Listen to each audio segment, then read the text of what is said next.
Right then, let's have a look around the jungle plot. See what's going on there.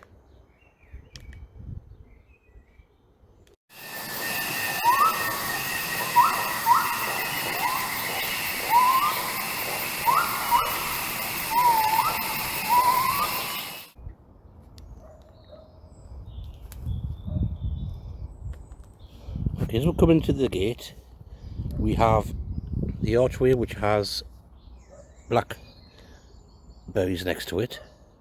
Now this time last year all these flowers were open, but it's still loaded with flowers and they should give it a decent crop later on.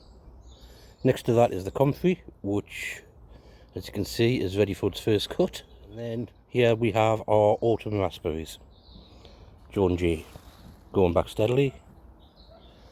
And our summer raspberries, which are now starting to get all the flowers on. Again, this time last year the flowers were open, the bees were buzzing around them, but they're starting to open now. Pan around again. You can see our black currants doing well, lots of currants forming on them, so that should give a nice little crop. And then we have our little square foot orchard. You can see some of the blossoms are still on there, but it was covered in blossoms earlier on in the year. I think this time last year the blossoms were still on, but if we look, we can see little fruit forming. So that means we should be getting some apples again, and some pears I think, and some cherries, but no plums. Never get plums. And if we go right past these, honeyberries, well, nothing from them, and more blackberries. Okay, so that's the fruiting section. Let's go on to the next bit. This is my giant rhubarb that has been going for strong for years. It did flower. I've snapped the flowers off, and now it's just keeps going. This bed is my strawberries. These have been in here since I got the plot, so they're going to be got rid of this year. I've got the replacements. I'll just bring them up a bit.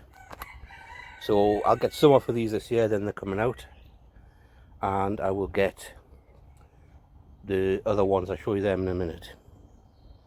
These are my overwintering onions.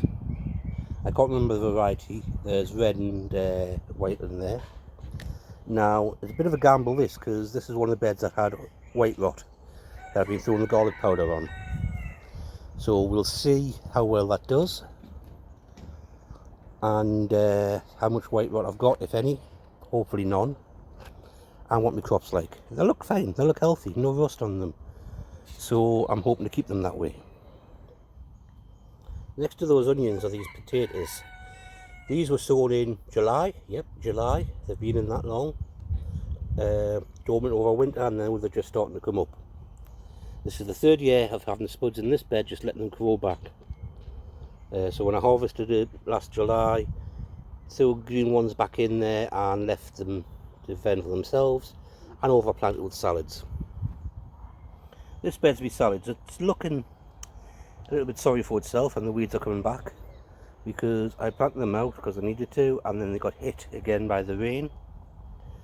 But they are starting to come back and perk up and go a little bit better.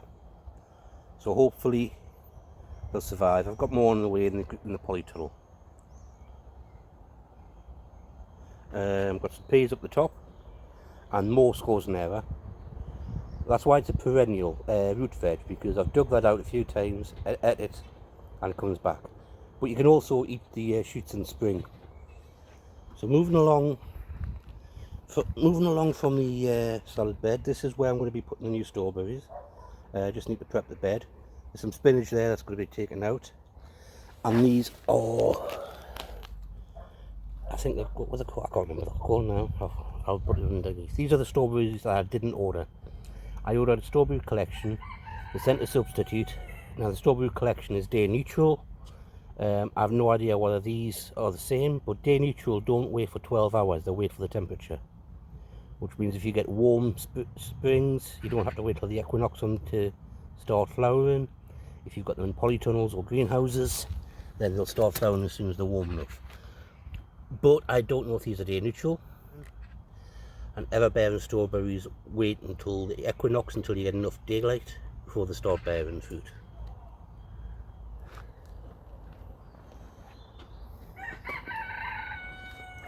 Next bed is squash. It's all looking sorry for itself. I think I may have to re-sow everything. But these are winter squash. Some of them are surviving, but some have gone for burton. So I will find see if I've got any seeds left of these and re-sow them all. Look at that. Pretty pathetic, and it's trying to get a flower on it. This is my sweet corn, looking quite nice. This is golden bantam, which isn't supposed to get as tall.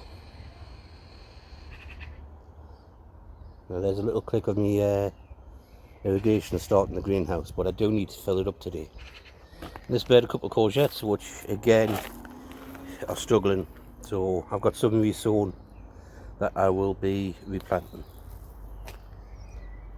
And an empty bed. Well, I've got loads of things to go into it, more than it'll fit. We've got me other gallows here, I've got 3 of them.